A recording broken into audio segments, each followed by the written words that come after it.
everybody, the Great Dino Ranger here again, back with another review. We're going to be taking a look at the new Hammond Collection Triceratops, continuing with all the Christmas stuff I got for this year. This was another Hammond Collection figure I was super excited to get.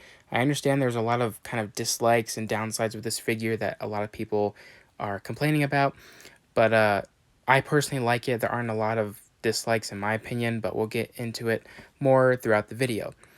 So here's the overall look of the packaging, your normal typical Hammond Collection packaging that we always get with these medium-sized dinosaurs. The logos, the T-Rex skeleton, and the Triceratops name. And then on the side of the packaging here, we got the awesome Hammond Collection logo.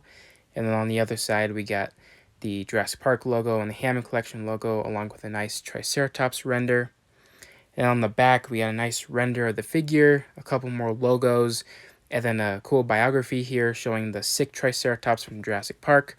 And it says, Triceratops, having fallen ill from eating West Indian lilac, the Triceratops, Dr. Alan Grant's favorite childhood dinosaur, makes an enormous mark on the Jurassic Park tour. So I really like that, like these little bios, kind of explains the Triceratops' role in the movie, which was only shown as a sick dinosaur, but yeah, it's a nice memorable moment from the movie, and this biography kind of gives off a brief I guess look at what its role was in the movie. So I really like these, and yeah, that'll be it for the packaging. So let's go ahead and take a look at this awesome figure. Alright, so here we have the Hammond Collection Triceratops out of the package, and this is a very nicely sculpted and painted figure. I'm actually liking this thing 10 times more than I did before out of the box. I will say the tail does come attached, so you will have to apply the tail on as soon as you take it out of the package. But yeah, just looking at this figure, this thing is amazing. It's like filled with so many great sculpt work, and the paint job is awesome. I mean, it's probably one of the best Jurassic Park Triceratops figures out there. Probably more on the accurate side of things, because this is probably one of the only few Triceratopses out there that are literally 100%, or at least close to 100% accurate to the film. All the other Triceratopses that Mattel has made, not really color-wise, but sculpt-wise, match the sculpt of the Jurassic World version, and Mattel gave us the Jurassic Park version of this Triceratops. And you can tell it's the Jurassic Park version because basically the way the whole body looks, with the arms being way too close to the neck, and the Triceratops looking like it doesn't have a neck at all. That's a classic Jurassic Park trait. And then obviously just the look of the face, it's much different than your normal Jurassic World Triceratops sculpts. But yeah, this figure just looks amazing, and yeah, it's probably going to be one of my personal favorite Triceratops figures of all time, especially for Jurassic Park. It kind of gives you that nostalgic feeling. So we're going to take a look at sculpt work first, starting off with the head. The head is where most of it shines, because when you think of ceratopsians, they always have those nice the nice skull, like with the frill and the horns and all the scales on top of the frill. It looks really nice. But yeah, just looking at the face here, you got some nice sculpt work on the beak and the horns. They make it look like they're like the large horns of a rhino or something like that. And then you got the nice, beautiful, fine scale detail sculpt work around the face. You get lots of nice scale work on the frill. That's where it kind of shines. And then on the side, on the face, around the eyes, you got some nice lined texture going on there. And I liked how kind of organized the scales on the frill look. On the underside, you get some more of that wrinkly, skin-like texture, kind of like what it had in the movie. And even on the back of the frill, it's kind of hard to get with the lighting here, but you got nice, lot of scale work on the back of the frill as well. And it just looks really nice. Even each horn on top of the frills are nicely sculpted. But yeah, the face just looks amazing. Yeah, it just looks awesome. And then here, kind of towards the side here, on the underside, I meant, is a lot of nice lined texture, kind of like the skin folds and wrinkles. And here on the side of the arm, you got some nice scale work. On the back, nice scale work, and you got those large scoots on the back, which is another characteristic of a classic Jurassic Park Triceratops. The hands, the hands and the legs are nicely sculpted, very elephant-like, which I know isn't exactly accurate, but it is accurate to the Jurassic Park movies and throughout all the other parts of the body here. You got some nice skin wrinkles, large scoots, and fine scale detail. So this thing is basically just decked out in a lot of awesome sculpt work, which is kind of like what you'd see in all of other Mattel's past dinosaur sculpts. So Mattel's sculpt work on these dinosaurs are really nice. It looks awesome. And we'll go on with colors. The colors are amazing. I know it's more of like a plain brown, but it's not just a plain brown. There's like a bunch of other shades of lighter and darker browns. There's a few spots of like a lightish purplish grayish color around the face and the arms and legs. I think that's supposed to be the actual design of the Triceratops, because if you saw in the movie, it was brown, but that's only because, if you guys watched Beyond the Gates, they covered the animatronic in dirt to match like a rhino in its environment. It's always covered in dirt. It's always dirty. It's not going to be nice and clean, you know? So that's a really nice touch. You got a nice cream underbelly there. The horns have a nice cream horn-like color to it, and the orange for the eye matches really well too. It kind of contrasts the rest of the color scheme very well.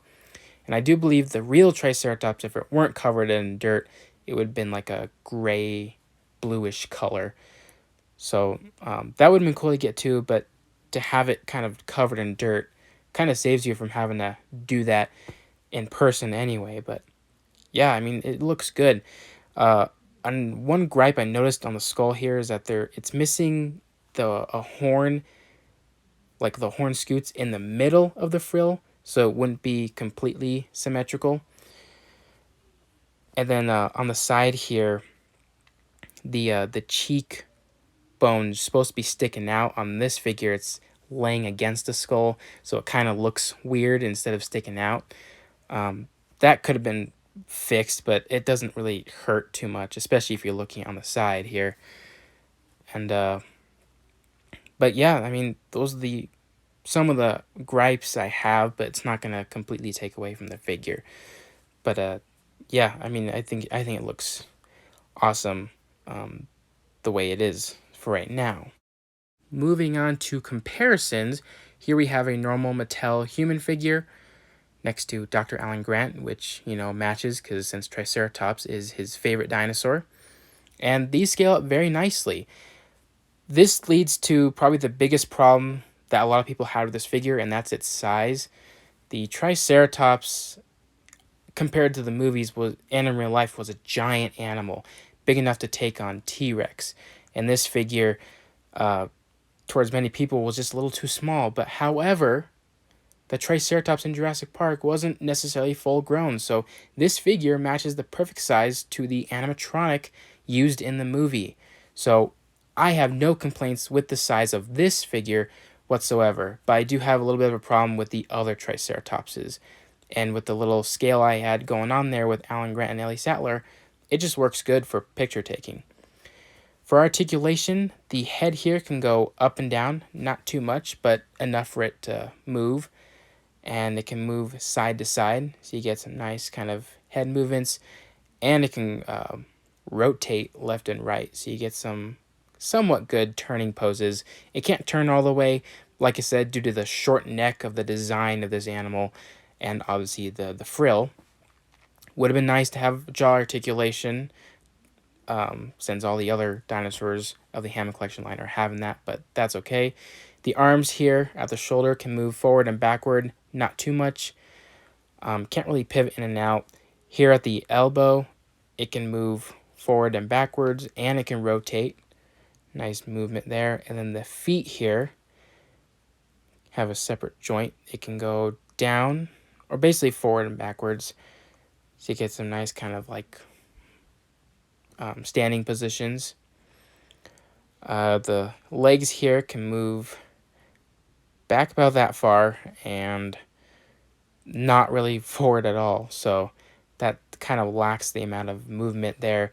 But they can move in and out a little bit. The knees here can move forward and backward,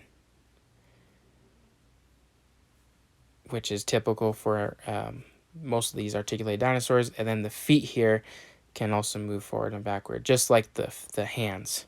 So you get some nice kind of poses there. I will say that this Triceratops kind of lacks articulation just a little bit. It doesn't have too much. Here at the tail here, at this part, it can rotate and it can go up and down, and as well as left and right. So you get some nice kind of turning movements there. And then this little part of the tail here is made of a softer rubbery. It's not bendy wire. I checked it. There is no bendy wire in there, but it can go up and down a little bit as well as left and right. So you get some nice kind of naturalistic poses with the tail. The tail probably has more movement or free range of movement than the rest of the body parts of this figure. Would have been nice to have a body hinge, but I guess not. So yeah, this figure doesn't have a lot of articulation. You can't do a lot of poses. That is kind of a downside, but as I said, it's not too bad.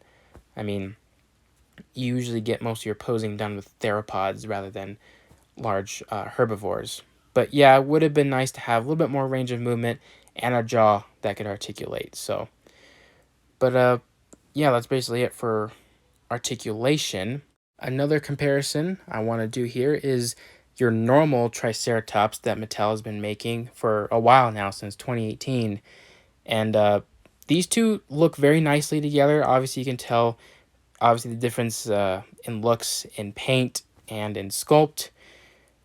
The one I just brought in is your normal toy that Mattel has been making, and then the Hammond Collection one is a little bit more detailed and based for collectors.